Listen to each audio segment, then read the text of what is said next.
You've heard all of the presenters, and it is amazing that in the beginning we do not have enough data for online education, and then you end up with education has a broader goal in mind than just educating folk, and then the spectrum in between. And so now we come to the point where questions. If you have any questions, please write them on a card. Anybody got any cards? So y'all, now it's a lot of information in your handout. In your handout, it is a lot of information in your handouts, and so be cognizant of that, please. Yes. While we are waiting for questions to come up, can I give a researcher's response to John's statement? Microphone. Yes. Microphone. Okay, so thank you for that, John. I thought that was a fabulous way to illustrate the larger purposes of education that go beyond the kinds of things we have typically measured as researchers, whether we're talking about online charters or vouchers, or most other educational interventions as well. I just want to say that I'm fairly optimistic that we can do a better job measuring some of those things that go to the public purposes of education. So, for example, arguably the original public purpose of education is is civic preparation, preparing students for effective citizenship, right? So we did a study recently of Democracy Prep, which is a charter school, not an online charter school, a brick and mortar charter school and a network centered in New York City, and whose purpose goes back to that original public purpose of public education, and found that they are succeeding. We didn't look at their test scores. We looked to see whether their students, once they finish and turn 18, are registering to vote and voting. And it turns out they were having a large positive impact on both registration and voting. I'm going to have a blog post coming out tomorrow, in fact, I think, talking about how I think we need to be looking at the public and civic purposes more in schooling, and that this is something we can do more as researchers to provide more guidance on some of the key issues that we typically don't address. Okay, we have two questions. One, what does research show regarding the effect of voucher programs on public schools in the same state and city? Second to that, is there data to support the idea that vouchers hurt public schools? Any one of our presenters? I can, address that to some extent. So I think the question really has to do with competitive effects. It's not just in the same state, but in the area.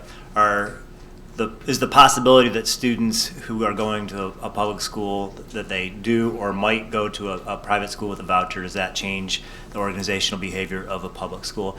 There's two themes in the research that I'm aware of on this. A lot of empirical research suggests that there is, in fact, a positive impact on the outcomes for public schools when they're subjected to that competitive pressure.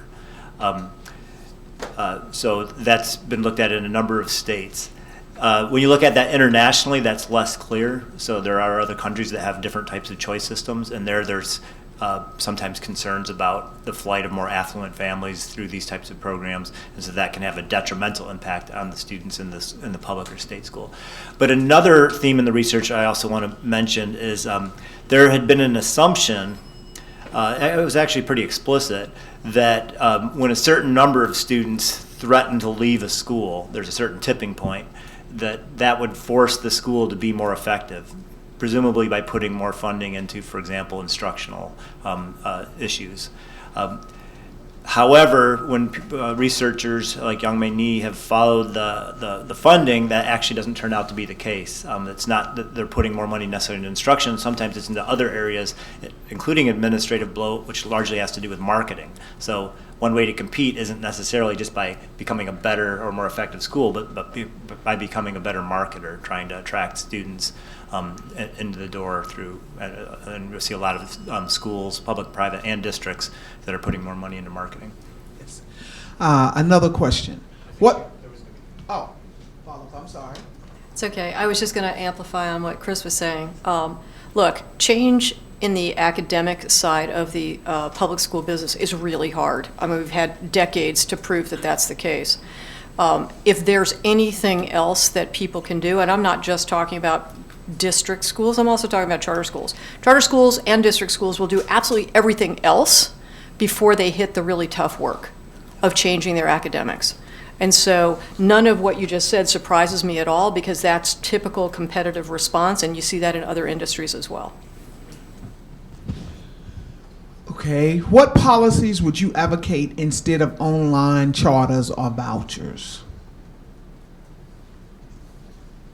Funding public schools. Let's start there. Funding for public school system. And I think, and I mentioned it, I think that the ability to expand a number of traditional schools to community schools, which I said at the core of it, the public school has to work in concert with the community. And if you exist in an ecosystem with needs, you can't, it's going to be very difficult to educate those students at a level that we would say they would have a fair and substantive opportunity to learn without addressing some of those pieces. Now, does that mean that educators should address them? No. It means that we have to build the types of partnerships that are necessary to meet the holistic needs of students. That's what community schools do. We should work toward trying to create community districts so that the infrastructure exists at a district level to support a network of community schools. Again, I think if we get to November 2020 or January 21 and we have a Secretary of Education that is merely just talking about closing the achievement gap and merely just talking about closing the learning gap, we would have missed the boat. There's a new goal that we need to begin to speak of, and somehow we've got to address the wellness of this generation. So I'm going to take an opposing view. Not that I completely disagree, but I just want to stress that these are not substitutes. Justice is an important outcome, equity and access is an important outcome, and academic preparation is an important outcome. And so if you're talking about a willingness to trade off among those, what you're going to do is create communities where people do not have the cognitive base in order to be able to move into a post-secondary environment, whether it's job training or whether it's employment or whether it's furthering their education. What we see in the academic data now is that there's a widening gap between what happens with kids as they come out of secondary school and what's required for whatever comes next. And so I am absolutely in favor of the and. I am not in favor of the or. We have to do all of it. Okay, the hashtag is at zombie reform. Hashtag zombie reform. Okay, how can we measure effectiveness of various types of schools beyond just test scores? If we believe in community-based goals and even creativity or problem solving as essential, are these being measured? Any one of our panelists? Well, they're not being measured often enough. And again, one of the things that I would hope is that as a research community, we can try to do more to measure a broader range of outcomes. Frankly, some of the challenges, measuring things like creativity is just really hard to do. But we can do more of that. We can at least pay some attention to specifically civic outcomes. Are kids developing the skills, the attitudes, the knowledge to be prepared for citizenship? Presumably that would include academic achievement as well as other kinds of measures. But I think that for research and for accountability systems, it would be helpful to start measuring more things, including some of the long-term outcomes, and we are getting a little better at doing that. Can you share research on the impact of vouchers, online charters on students of color? I can share from the online perspective. I mentioned earlier that we found negative results were consistent throughout the grade span.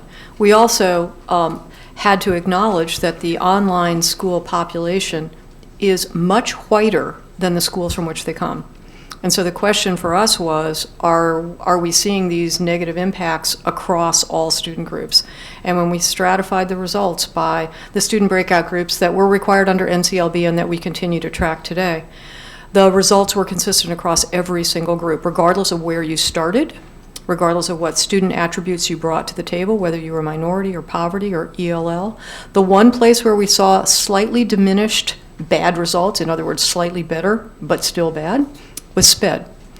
And the theory here is that one of the things that online education allows is for students to pace themselves at their own need, and that the results that we were seeing in the SPED population supported that claim that the online providers have.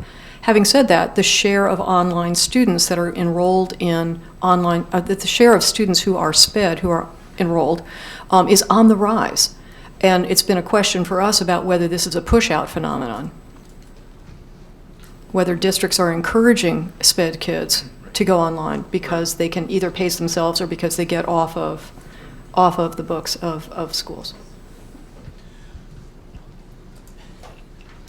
I was just going to add, in response to that question, in the case of vouchers, with vouchers, there's been a lot of debate over whether there might be more positive effects for African American kids in particular.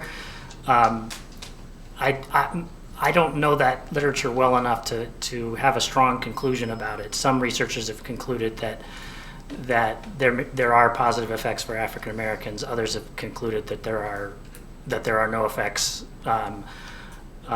It's something that has been examined a little bit more in that context because a lot of the existing voucher programs actually have a higher number of minority kids than the local populations. Chris may have something to add. That's pretty much right. And if you go back to the late 80s and early 90s when Coleman was finding a private school effect, other researchers took that and argued that, in fact, urban Catholic schools could have a more beneficial impact for urban minority populations, for example, in some instances. And then when the voucher studies started along, again, recognizing that most of them were in urban centers with large minority populations, some people argued that they were having a better impact or more beneficial impact for African American students in some cases. I think in one study it was for Hispanic students, but for students of color.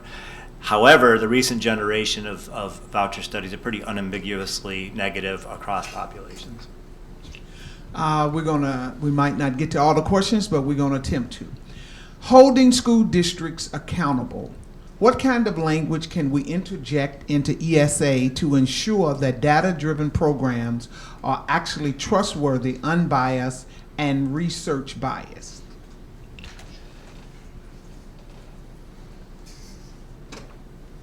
We've got a lot of researchers up here now. So, as some of you probably know, ESSA already includes some language that tries to encourage states and districts to use evidence-based programs. I think it's probably a good idea to have that kind of language. I also think, though, that part of the problem is that there isn't nearly enough rigorous evidence out there on most educational programs in all sorts of different kinds of dimensions. The Institute for Education Sciences at the U.S. Department of Education has funding equivalent to something like 1/60th of what the National Institutes of Health gets. So as a country as a whole, we have chosen not to invest in education research. And as a result, if you were to set a really high standard of rigor for every educational program you wanted to implement, you wouldn't have much you'd be able to do, unfortunately. So we need to find a way to do rigorous evaluations on a much larger scale than we've been doing to make it possible for districts to choose to make data-driven choices. I'll amplify what Brian just said. I will probably sound like I'm talking against my own career track, but research doesn't carry that much weight in policy decisions. Let's just face it. And while the supply of rigorous empirical evidence has been on the rise, there is both a debate about what constitutes rigorous empirical evidence, and there is the reality that we are sitting in an increasingly politicized and polarized environment. And so I can speak from experience about getting encouragement and approval to do a variety of work for differing stakeholders, primarily state chiefs of education, putting in vast amounts of time and resources and bringing back to the table evidence that would strongly suggest a course of action. Even something as simple as, those charter school authorizers that are supposed to shut down really crappy schools, the evidence in your state is that they just don't, right? What's up with that? Like, that would be a pretty obvious avenue for policy action, right? And the answer is, yeah, thank you very much for your work. So my conclusion after all of this time is that unless the requirements in legislation and in regulation actually have teeth, i.e. states' attorney generals looking over the shoulders of folks, the actual incorporation of lots of evidence is going to not happen. Where evidence will be incorporated is where it already confirms or reinforces priors. That's not necessarily a good political solution, but if the evidence is strong and you're leading people to do more of what's good for kids, I can live with that. Where I have trouble is living with where the evidence is so clearly not in favor of what's good for kids and systems still perpetuate. And that, I think, is a joint function of the research community, the educator community, the media, calling that out and saying, that's not real governance.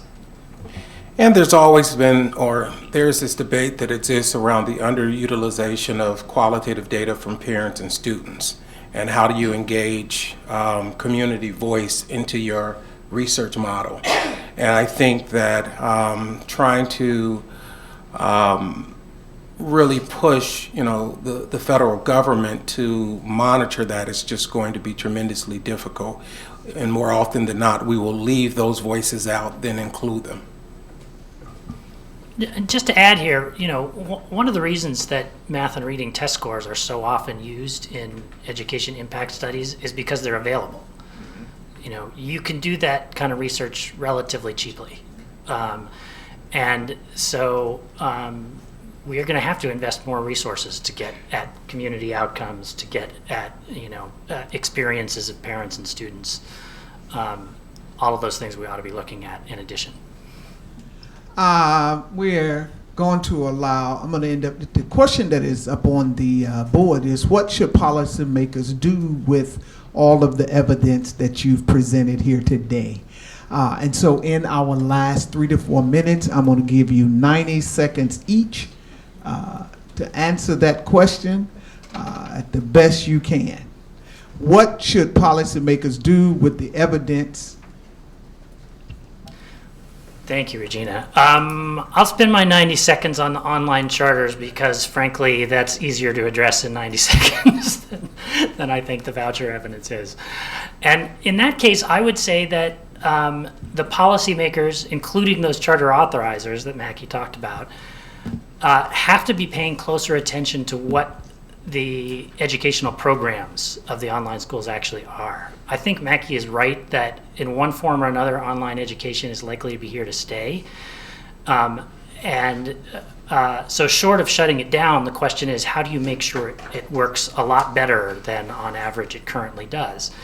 And that means they should insist on lower ratios of teachers to students. They should insist on, in particular, more contact hours between teachers and students. They should insist on schools paying attention to who their students are and what their needs are and trying to serve them better. So I think there are lots of opportunities there for policymakers, including authorizers, to use this evidence. Chris, what should policymakers do with the evidence? I think of the question in a slightly different sense of how do we hold policymakers accountable for not using evidence? And Mackey's right. We see that consistently in our research, especially in education. They often draw on their experiences. They draw on skewed studies. So I think that becomes an issue. So recently there was a debate in one of the states that I study where policymakers were saying things that were completely wrong based on the evidence. The choice always works in every case. When it's a much more nuanced picture actually than they were presenting. Nobody was holding them responsible for that or accountable. The media doesn't seem to be aware of what the research says. So I think media has some role in becoming educated about this and then calling policymakers to account when they're making evidence-free decisions or evidence that are decisions that have nothing to go against the evidence.